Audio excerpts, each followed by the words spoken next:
Welcome everybody to the Physics of Investing. Today we're going to be going over Investing Together, episode 2.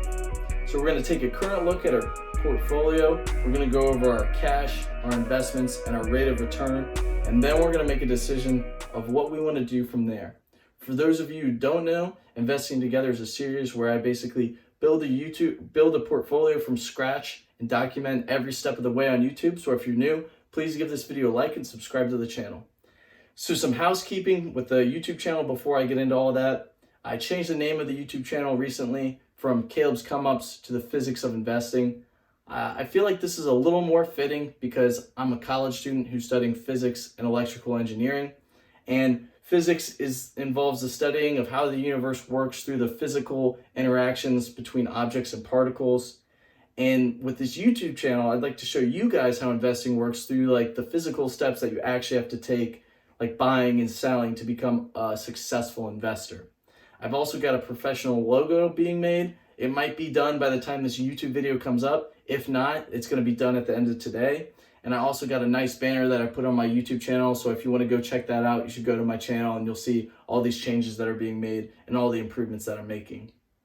So in today's episode, we're going to go over our only investment, which is Facebook. At the time of this recording, we're down around 4%, which translates to about 22 bucks, and we have about $450 in cash. So cash in our portfolio should be between 10 and 30%. Because we're at $450, we're a little bit over that range, which is fine. We're still looking to build out our Facebook position before we buy any other stocks, and we know we're about 3 weeks away before I add any additional money, because like I said in the first episode, every month I'm going to add around 250 bucks because we want this portfolio to grow. So we're about 3 weeks away from that because this is the second episode. So considering the fact that the election is in a couple of weeks, we know there's a lot of room for volatility coming up. We're only down about 4% on Facebook.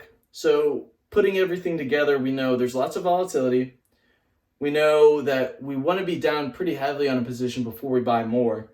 And we know we don't have any extra money entering the account for the next 3 weeks.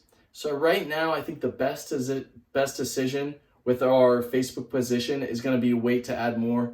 Now, we definitely do want to add more, but just because of all the volatility, just because we know we don't get any extra money in our account for the next couple of weeks, and just because we're only down 4%, putting all those things together, it kind of makes sense to wait a little bit before we add more. But we will be adding more because we're definitely going to build that position up, probably to around $3,000, I'd say, is a good number for the next 6 months to a year, probably.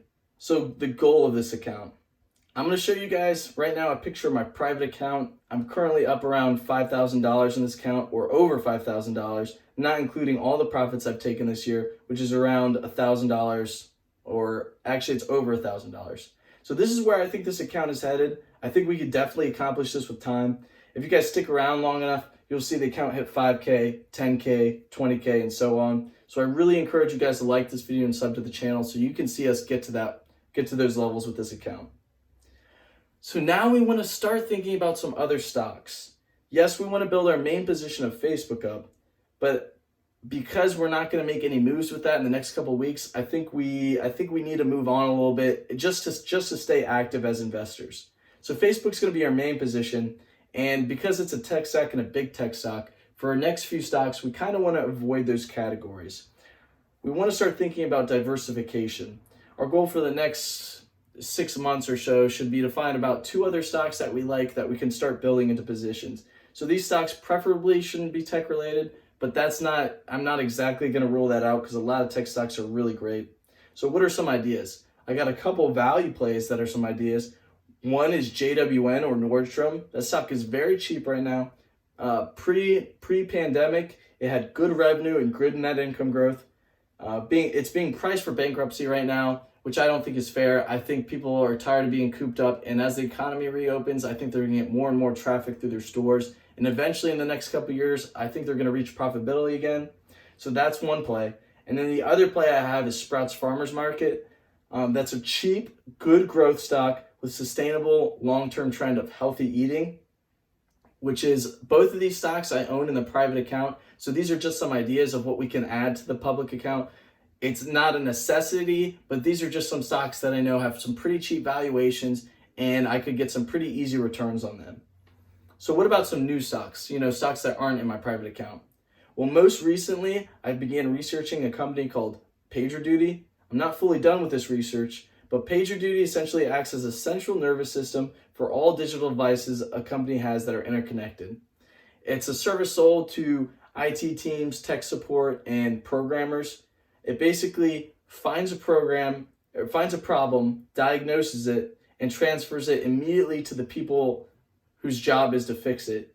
It uses machine learning mixed with human analytics to kind of find problems, find where they're located in this database of all kinds of digital electronics, and then it sends that issue to the people that are in charge. So how effective is this business model? So the savings per year for a team of 10 is around $350,000. This is according to their investor presentation, so you should take that with a grain of salt. But even taking that with a grain of salt, that's still pretty impressive, because imagine they're exaggerating it by 10, 20%. That's still a lot of savings. They do have some very large customers, Salesforce, Netflix, and Square, just to name a few. So that shows some credibility to their company. They also have some great revenue growth of plus 40%. But in the most recent quarter, that was only 25%. So we're not sure how long that revenue growth is going to keep up. They do have a phenomenal balance sheet. They got around 2x total liabilities versus total assets, which is something you always want to see, because that shows the company's in a good financial position. They have around $376 million in cash, which almost covers their entire total liabilities, which is another great sign of a great balance sheet. We know this company doesn't have a lot of financial trouble. We know they're pretty much safe for any acquisitions they want to make, or any lawsuits filed against them, or just anything kind of crazy out of the blue. They're safe from that because they have such a good balance sheet. The only problem with this company is they have an increasing net loss. Now that sounds scary at first, but considering that their net loss is growing at such a slow rate versus their revenue growth of 40% and then their most recent quarter of 25%, that net loss isn't that scary, because we can see there's a possible path to profitability because their revenue is outgrowing their net loss.